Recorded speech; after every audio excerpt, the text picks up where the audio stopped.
Metade homem, metade touro, o Minotauro não vivia em cavernas ou montanhas distantes. Ele estava preso no coração do labirinto construído por Dédalo, feito com o intuito de que ninguém jamais escapasse.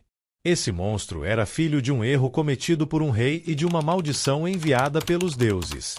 Após assumir o trono de Creta, o rei Minos pediu para o deus Poseidon que lhe enviasse um touro branco como a neve, como um sinal de aprovação ao seu reinado. Minos deveria sacrificar o touro em homenagem ao deus, porém decidiu mantê-lo devido à sua imensa beleza. Por sua falha em cumprir a promessa e como forma de punir Minos, a deusa Afrodite fez com que Pasífae, esposa de Minos, se apaixonasse perdidamente pelo touro cretense vindo do mar. O resultado foi o nascimento dessa criatura monstruosa, condenada a viver isolada, alimentando-se de jovens enviados como sacrifício. Posteriormente, o Minotauro foi derrotado pelo herói Teseu. Mas isso é papo para outro vídeo. Diferente do que muitos imaginam, Medusa não nasceu um monstro. Ela era uma sacerdotisa dedicada à deusa Atena, conhecida por sua beleza. Mas tudo mudou quando foi punida por um crime que, na verdade, não cometeu. Em um certo dia, enquanto ainda era uma bela mulher, Medusa chamou a atenção do deus Poseidon por conta da sua beleza. Por ser uma sacerdotisa dedicada à deusa Atena, ela negou todas as investidas de Poseidon. Este, por sua vez, se sentiu insultado por conta disso. Foi então que, dentro do templo de Atena, Poseidon pegou Medusa à força e cometeu o ato ali mesmo. Como os deuses não podiam punir uns aos outros, Atena colocou a punição na bela mulher, transformando seus cabelos em serpentes e fazendo com que o seu olhar transformasse em pedra qualquer um que a olhasse diretamente nos olhos, passando assim de vítima para símbolo de terror. Isolada, caçada e temida, ela acabou morta pelo herói Perseu. Mas mesmo após a morte, seu poder continuou existindo. Sua cabeça ainda era capaz de petrificar qualquer um que olhasse nos seus olhos. A Quimera era o caos em forma de criatura. Seu corpo era uma mistura monstruosa, parte leão, parte cabra e parte serpente, e como se não bastasse, ela cuspia fogo. De acordo com a versão mais difundida da lenda, a Quimera era um monstruoso produto da união entre Equidna, metade mulher, metade serpente, e o gigantesco Tifão. Dizia-se que a simples aparição da Quimera era sinal de destruição iminente. Cidades inteiras entravam em pânico ao ouvir rumores de sua presença. Ela não tinha uma história trágica ou origem humana. A Quimera existia apenas para destruir, espalhar medo e lembrar que nem todo monstro precisa de um motivo para matar.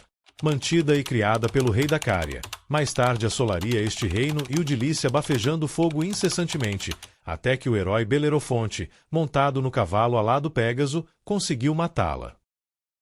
Na mitologia grega, a Hidra de Lerna era um monstro que também era filho de Tifão e Equidna, e habitava um pântano junto ao lago de Lerna na Argólida, hoje o que equivaleria à costa leste da região do Peloponeso. Ela era uma serpente gigantesca com várias cabeças, e toda vez que uma era cortada, duas novas surgiam no lugar. Uma ameaça impossível de eliminar. A Hidra era tão venenosa que matava os homens apenas com o seu hálito e os comia. E se alguém chegasse perto dela enquanto ela estava dormindo, apenas de cheirar o seu rastro a pessoa já morria em terrível tormento. Foi por isso que derrotá-la se tornou um dos 12 trabalhos de Hércules. Percebendo que apenas sua força bruta não seria o suficiente, Hércules precisou usar inteligência, queimando os pescoços da criatura para impedir que novas cabeças crescessem.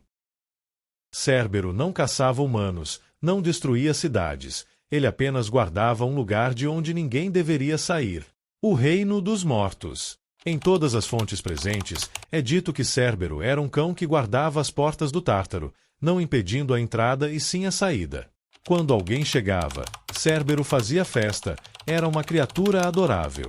Mas quando a pessoa queria ir embora, ele a impedia, tornando-se um cão feroz e temido por todos.